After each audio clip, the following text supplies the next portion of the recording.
1 minute ago, Beyoncé testifies against Diddy. I stayed quiet for too long. The courtroom was still a thick silence hanging in the air as the door creaked open. The moment Beyoncé walked in, there was no entourage. No bright lights, no cameras flashing, only the rhythmic sound of her heels tapping against the cold tile floor. It was a sound that resonated louder than any gavel, louder than the whispered rumors, louder than the hidden truths begging to be heard. For years, Beyoncé had been the picture of strength, elegance, and control. She had built an empire with precision, a woman of power and mystery who never faltered under the spotlight. But today, she wasn't here to perform. No fans were waiting for her, no red carpet to walk. Today, she stood in the center of the courtroom, stripped of the mask of fame, ready to speak a truth no one saw coming. The air grew colder as the jury, the journalists, and even Diddy himself watched her every move, trying to decode her expression. Was she angry? Hurt? No. She was calm, focused, and when she finally spoke, her voice was low but unmistakable. "I stayed quiet for too long." With those 7 words, everything shifted. The world watched in stunned silence. Beyoncé wasn't just testifying, she was revealing something much deeper, something personal, something that had been buried for years. As her words echoed in that courtroom, they weren't just about the industry, about the people who vanished without a trace. They were about power, fear, and the quiet strength it took to speak up. Now the questions began to pour out. What had she seen? What had she heard?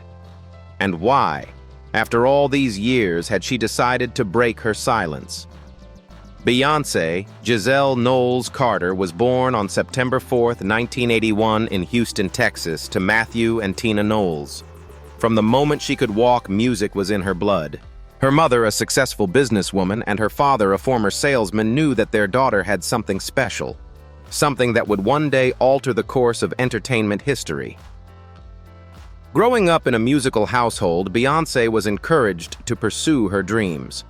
Her early exposure to a range of genres from gospel to R&B shaped the soulful, powerful voice that would become her trademark. By the time she was in middle school, Beyoncé was already entering talent shows, competing in local singing contests, and winning them.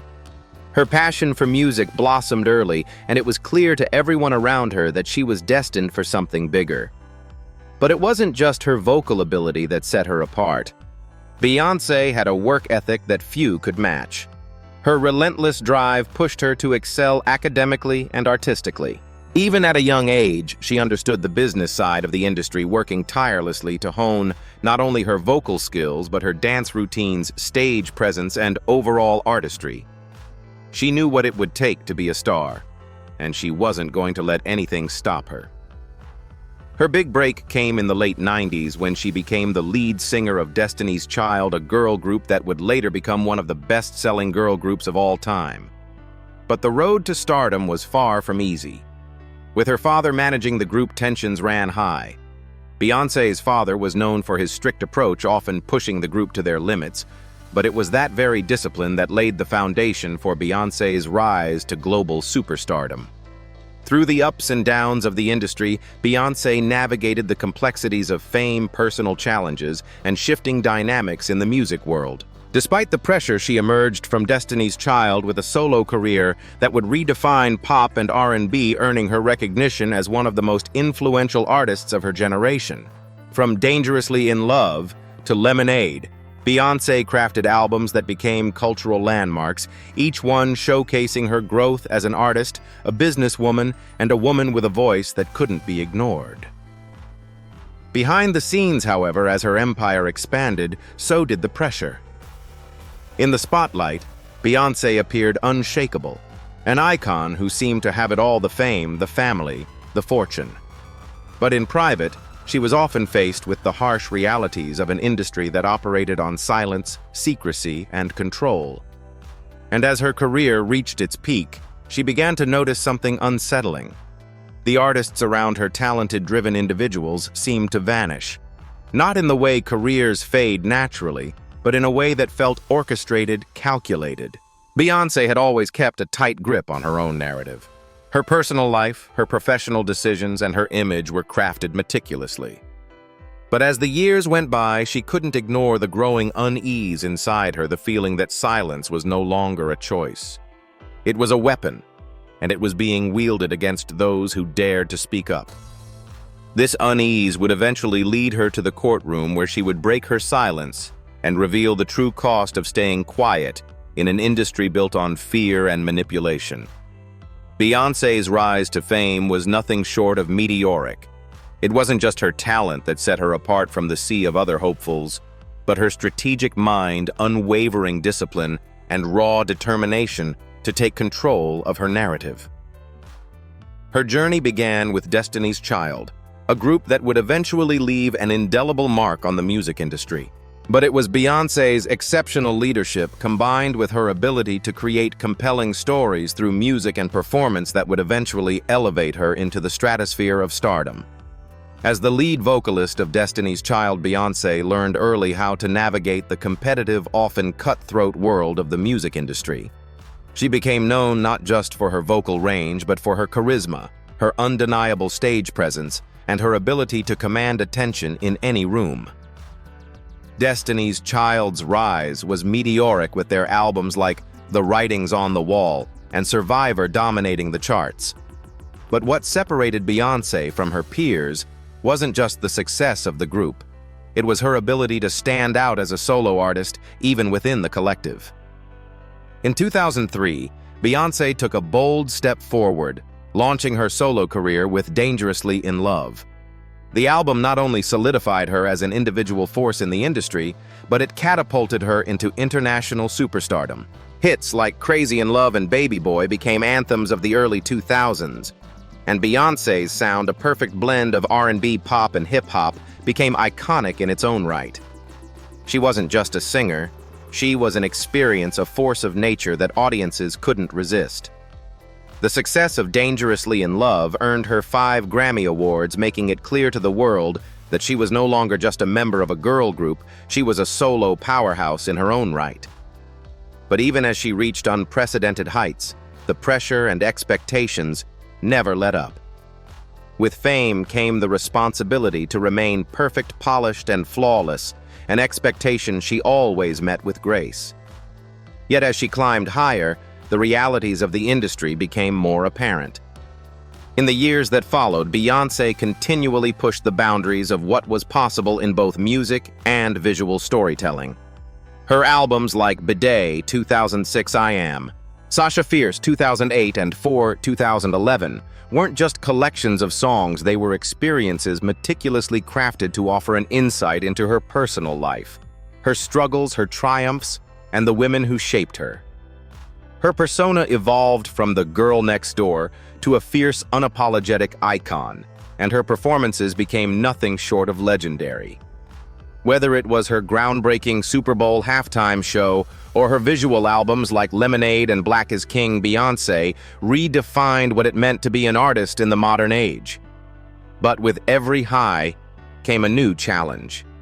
Behind the headlines, Beyoncé was acutely aware of the price of fame.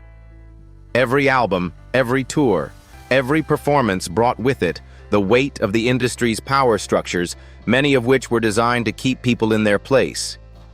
As Beyoncé continued to build her empire, she couldn't ignore the ever-present undercurrents of control, manipulation, and fear that seemed to plague her peers.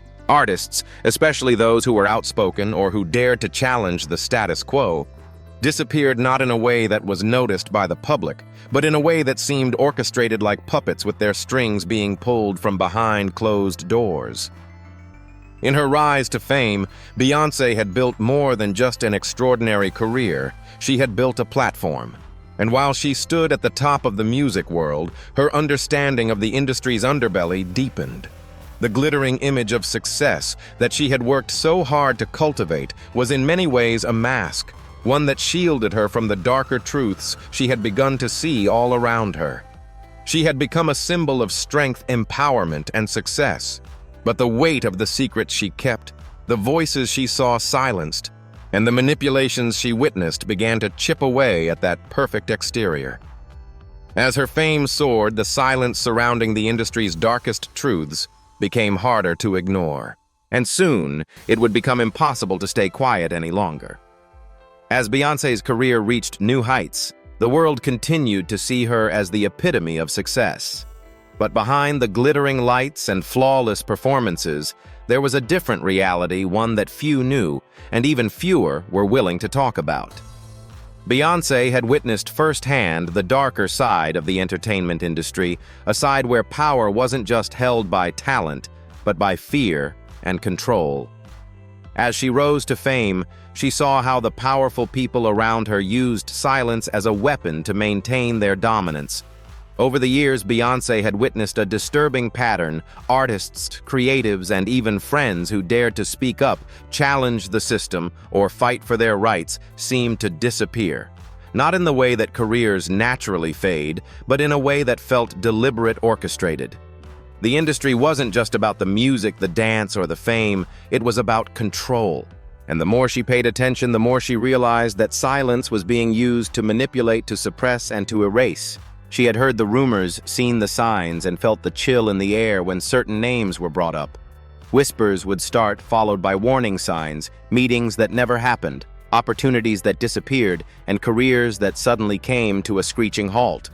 The names never changed, and neither did the faces behind the power people who had the ability to control more than just the music industry. These were the people who had the power to make or break careers, to ruin lives, and to force others into submission with just a word, a gesture, or a threat, veiled in silence. The more Beyoncé witnessed, the more she began to see the unspoken rules that governed the industry. Artists were expected to play along, to stay silent, and to keep their heads down even when they knew something was wrong. She herself had been part of that system, and for a long time she told herself that silence was strength. She had convinced herself that keeping quiet would help her maintain her place at the top, protect her family, and allow her to do the work she loved without the complications of confrontation. But as time went on, the cost of that silence became too great. Her mind kept returning to a conversation she overheard at an exclusive after-party years ago, a conversation that had haunted her ever since. From across the room, she had watched as Diddy, along with two influential industry executives, discussed the power they held over people. She couldn't make out every word, but she heard enough. She heard them talk about artists not as human beings, but as commodities. They discussed how to control them, how to manipulate their careers, and how to erase them when they became inconvenient. It wasn't music they were discussing, it was power. It was control. It was a game where the stakes were people's lives and careers. Beyoncé knew then that her silence was no longer just a personal choice. It was part of a system that protected those who abused their power, who used fear as a form of control. She told herself it wasn't her fight. She tried to distance herself, focusing only on her own career, her own growth. But the longer she stayed silent, the more she realized that she was complicit in something much darker than she had ever imagined. Silence wasn't neutral. It was a shield that protected the powerful, and she had been standing behind that shield for far too long.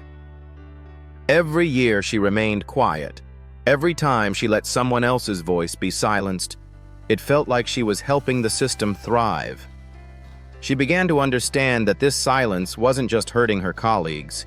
It was hurting an entire generation of artists who were being erased before they ever had a chance to speak their truth.